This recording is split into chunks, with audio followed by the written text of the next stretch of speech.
E é engraçado isso, né? Para não dizer assustador, né? Pessoas que trabalhavam no processo eleitoral, ou seja, conduzindo o processo que decidiria quem seria o próximo presidente, saem e vão trabalhar com um presidente justamente que foi ajudado e beneficiado das ações daqueles caras.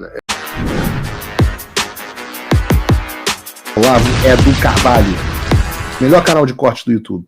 Eu conto imensamente aqui com o like de vocês, que você mande o programa nos seus grupos de WhatsApp, e esses fatos que nós vamos revelar e entender melhor aqui hoje, chegarem ao máximo de pessoas possível. Então, manda o programa para os amigos e manda o programa para os inimigos, especialmente esse, porque esse é o Paulo Figueiredo Show. Mas eu queria entrar um pouco na questão da USAID, que eu me lembro que você disse no ano passado, que você nunca recebeu informação sobre convênio da USAID ou qualquer parceria com o governo norte-americano. Mas eu, naturalmente, acho muito impressionante, eu não sei o quanto que você acompanha, da similaridade entre o que foi construído pelo Alexandre de Moraes e o que existia dentro do governo Biden. Então, ainda que você não soubesse da USAID, eu te pergunto se você pelo menos conhecia a parceria que o TSE fez com os checadores de fato durante as eleições de 2022. Com os checadores, sim. Quando eu cheguei, essa parceria já existia, mas estava dentro do meu gabinete, mas sempre quem cuidava disso ou era o Frederico ou era o Tiago, que fazia o relacionamento com eles, porque eu não conseguia, era delegado para eles. Eu estava nos grupos, sei que mandavam coisas, mas quem fazia a filtragem e o contato com esses grupos eram esses dois personagens, não era eu. Quem são esses personagens, Frederico e Tiago?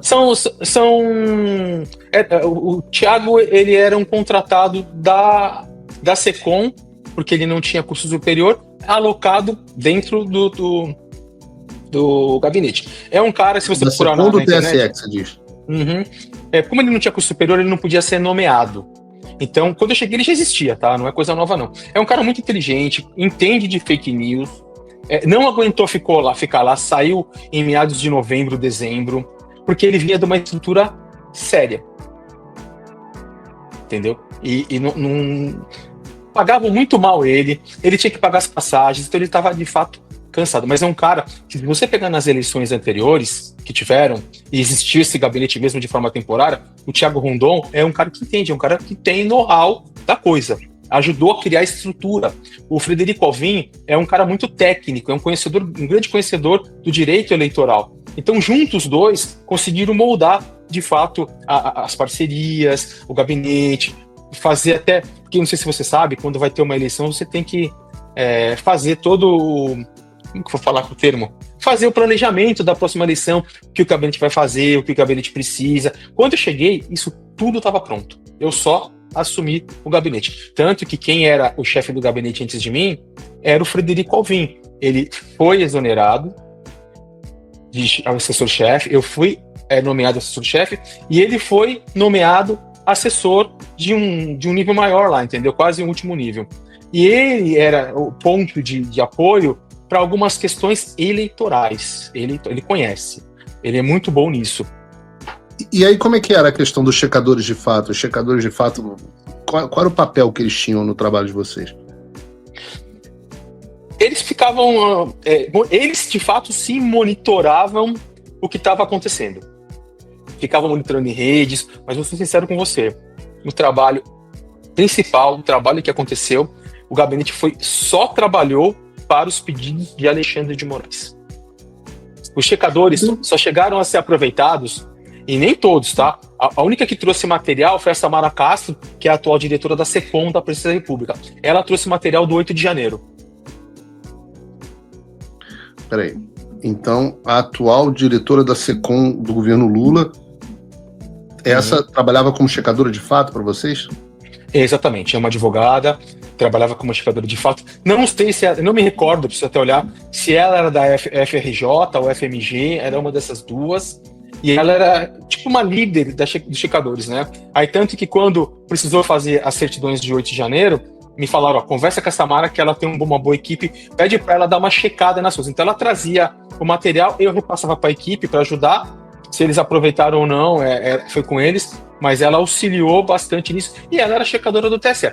São dois casos, né, o Figueiredo, é a Samara Castro e é o Dário Durigan, né? Dário Durigan, quem era Dário Durigan? Era o diretor do WhatsApp, né, da parte técnica do WhatsApp, e ajustava na programação as políticas de privacidade, as políticas públicas, né, do próprio WhatsApp. Ele hoje é secretário executivo do Haddad, exatamente, ele hoje secretário executivo do Haddad e ela diretora da SECOM. E muitos personagens que estavam ali, alguns personagens do próprio TSE, quando findou o mandato do Moraes, foram para outros lugares, óbvio que encaixado pelo Moraes. E é engraçado isso, né, para não dizer assustador, né? Pessoas que trabalhavam no processo eleitoral, ou seja, conduzindo o processo que decidiria quem seria o próximo presidente, saem e vão trabalhar com um presidente justamente que foi ajudado e beneficiado das ações daqueles caras. É realmente assim. Fala, amigos do canal. Tá gostando desse vídeo? Então não esqueça de deixar o like, comente o quanto quiser e compartilhe com seus amigos e inimigos por um Brasil melhor e mais justo. Inscreva-se no canal e nos ajude a chegar a 1 milhão de inscritos. Não saia daí que o melhor desse vídeo ainda está por vir. Um exemplo é o José Fernando Chuí, delegado da PF, que trabalhava, ele era assessor da assessora-chefe do Levi. Consegui entender ou não? Levi, assessora-chefe do gabinete dele, e abaixo o José Fernando Chuí, que é um delegado da Federal. Hoje ele tá, acredito que ele esteja, né, como corregedor da BIM. Entendeu? Incrível. Aí você pega, o José Levi foi pro CAD, ele é conselheiro do CAD hoje. Foi tudo feito aí um prêmio, né? Se eu continuasse lá, eu já tinha a opção de eu ir pro gabinete do Alexandre de Moraes no STF, só que eu ia até com um cargo abaixo, ou seja, a gente chama de CJ3. Na época, uma porcaria, eu pagava do meu bolso. Eu iria pro tribunal, pro STF, como assessor até vagar alguma coisa, como CJ1, ou seja, na época eu sairia de 12 iria para 9. Sendo que com 12 eu já bancava do meu bolso porque não dava, entendeu? Mas eu não aceitei. Provavelmente iam te botar em algum lugar do governo Lula. Um caso que sempre eu fiquei meio curioso, queria aproveitar para te perguntar, nunca te perguntei sobre isso, foi o caso do Alexandre Machado. Eu me lembro desse negócio, para quem não lembra da audiência, em outubro de 22, um servidor do TSE, Alexandre Gomes Machado, ele foi exonerado. Supostamente aí na nota eles disseram que eram repetidos casos de assédio moral. E eu me lembro que ele dizia que estava denunciando irregularidade nas inserções de rádio, naquilo que ficou conhecido depois como radiolão. E depois o tribunal disse que nunca recebeu uma representação formal, disse que a veiculação respeitava, não sei o quê, a eleitoral gratuita, a responsabilidade das emissoras, etc. Eu pergunto a você conhecia essa história quando chegou ao tribunal? Houve alguma conversa interna sobre o radiolão, sobre fraudes, esse episódio? O que aconteceu ali? Eu ouvi esse termo radiolão, eu ouvi o nome do Alexandre, né? Eu ouvi o nome dele, mas eu não conheci. Eu ouvi pelo seguinte, não sei se quem tinha que gerenciar, monitorar isso, tomava conta dessas inserções, era a Ludmila Boldo Maluf, que era assessora-chefe do Levi. E eu sei que parece que ele contou que ela não fez isso, aquilo, eu fui por cima. E a imprensa bateu pesado em cima dela, dizendo que ela era do PT e que ela tinha prejudicado, por denúncias do Alexandre, né, as intenções de rádios, acho que no Nordeste, do Bolsonaro.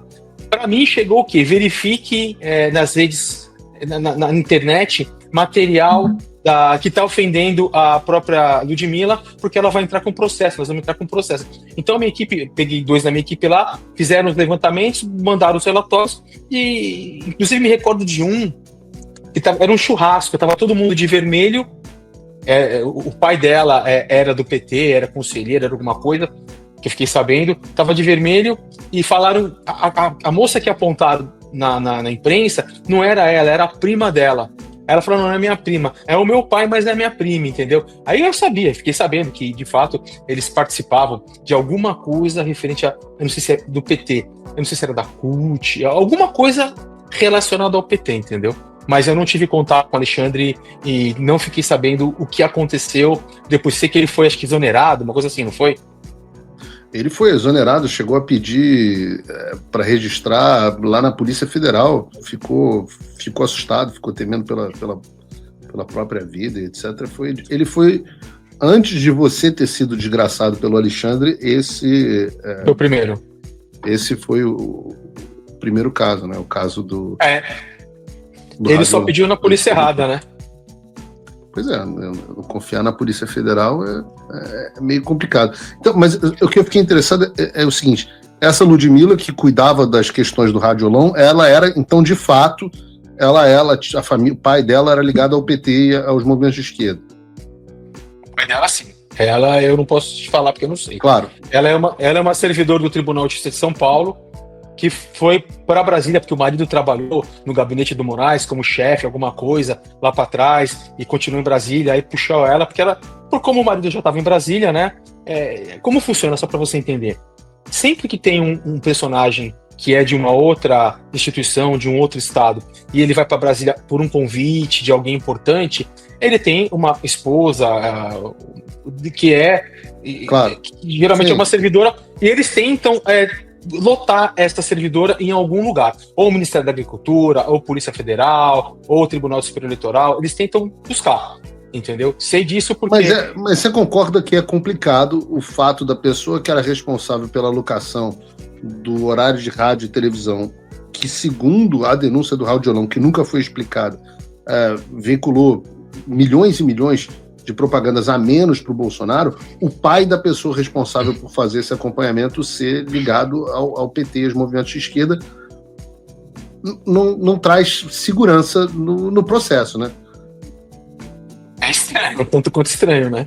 Não é normal. E aí você está me dizendo, inclusive, que eles utilizam... Não seria estranho se a pessoa ela pode ter o lado político dela, esquerda ou direita, mas desde que o profissional dela não interfira nisso, ela não traga a política pro lado pessoal. Eu, por exemplo, eu tenho a minha opção, que é a opção de direita, mas eu nunca interferi. Óbvio que eu ficava olhando que só vinha direita, mas eu nunca misturei política com trabalho, nem política com amigos. Eu tenho amigo que é de esquerda e trato bem, e amigo de verdade. A opção política dele é uma coisa... Ele não me agride, ele não fala comigo, mas pessoa é pessoa, opção é opção. Se você, como eu, tá dormindo mais tranquilo agora que o Trump voltou à presidência, ótimo. Mas e o Brasil? Nosso país continua no buraco. A volta do Trump nos dá esperança, mas as coisas não vão se resolver sozinhas. Vai ser preciso muito trabalho, meu e seu. E não adianta xingar muito nas redes sociais achando que isso resolve alguma coisa. Não tem salvador da pátria. Não tem um político que vai resolver por você. A responsabilidade é sua. Eu larguei tudo para me dedicar a isso. E você? Como você pode ajudar sem abandonar as suas obrigações? Simples. Apoie quem está na linha de frente. Sem isso, esse trabalho simplesmente não continua. Acesse www.paulofigueiredoshow.com/apoie e com a partir de $5 por mês, garanta que isso siga em frente. Se puder ir além, torne-se meu patrono Gold e participe do meu grupo privado e ajude a definir as minhas próximas pautas. A diferença entre vencer e perder está na ação. Durma tranquilo, sabendo que você fez a sua parte. Obrigada por assistir o vídeo até o final. Se você já chegou até aqui, confere se já está inscrito no canal e se já deixou aquele like generoso. Estamos quase chegando a 1 milhão de inscritos e a sua ajuda é muito importante para levar o canal Olavo Edu Carvalho mais longe. Até o próximo vídeo, meus amigos. E neste momento é muito fácil aos defensores do plano alegar isso é uma teoria da conspiração.